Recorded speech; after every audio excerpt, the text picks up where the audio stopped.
Miren, mis amados hermanos, la importancia del don de profecía y de hablar en lenguas tiene una razón muy importante. Miren lo que dice la palabra de Dios. Las lenguas espirituales son por señal a los incrédulos. Mire, acuérdense del día del Pentecostés, era un día de fiesta. Era el día de Pentecostés y ahí se manifestó la llenura del Espíritu Santo por primera vez. Y dice que hablaban todos en lenguas diferentes. Ahí habían lenguas angélicas, ahí habían diversidad de idiomas, porque ahí había gente de toda la región, del Asia, de Europa, toda esa gente de esa región estaba allí, ¿verdad? Celebrando el día de Pentecostés. Y cuando oyeron aquellos sonidos, les llamaron la atención. Digo, ¿qué está pasando ahí? Yo oigo que hablan, pero no entiendo qué dicen. ¿Y qué hizo? Ese hablar en lenguas, en idiomas desconocidos, atrajo a la multitud.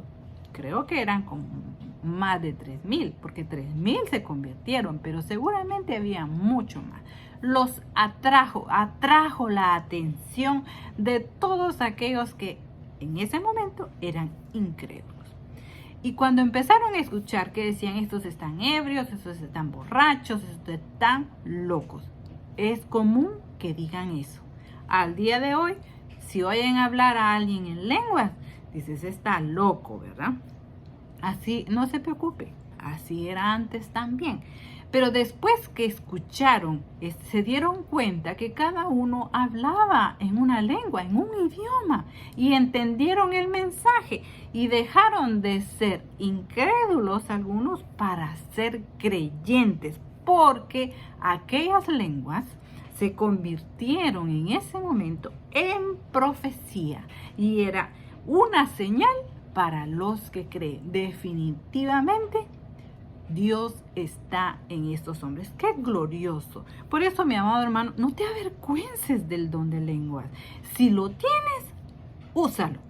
Si tienes el don de profecía, no te cohibas. Úsalo. El que te va a respaldar es Dios, así que no te preocupes porque Él no va a permitir que te equivoques. Y se van a burlar.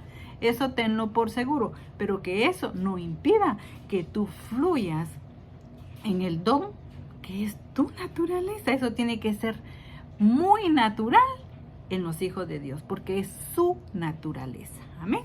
Gloria al Señor. Y miren lo que dice la palabra.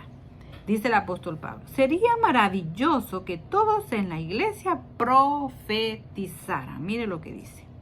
Si entra un incrédulo, por todos los de la iglesia, dice, sería convencido.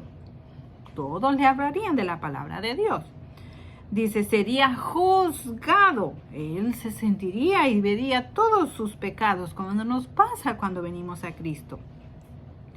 Y lo oculto de su corazón se hace manifiesto. Se han dado cuenta que algunas personas dicen, ¿cómo sabe lo que yo hice, va?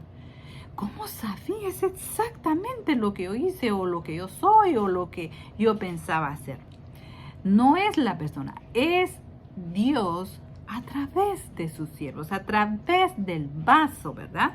Que está manifestándose a aquel varón o a aquella mujer para que se arrepienta y se convierta a Cristo y que adore a Dios y que testifique que verdaderamente Dios está en la iglesia. Miren qué glorioso, miren qué importante es esto. Las lenguas son una señal para el incrédulo y las profecías son una señal para el creyente. ¿De qué? De que Dios está en ti o está en la iglesia.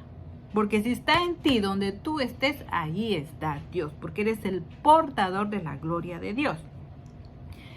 Y el siguiente punto a tratar, que está al final del capítulo, el apóstol Pablo nos habla del orden que debe de tener el don de profecía y el don de lenguas en la congregación. Es muy importante.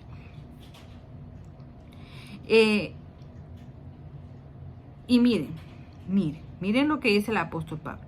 ¿Qué es lo que debe haber cuando os reunís y congregáis en la iglesia? ¿Qué es lo que debe de haber cuando os reunís y congregáis en la iglesia?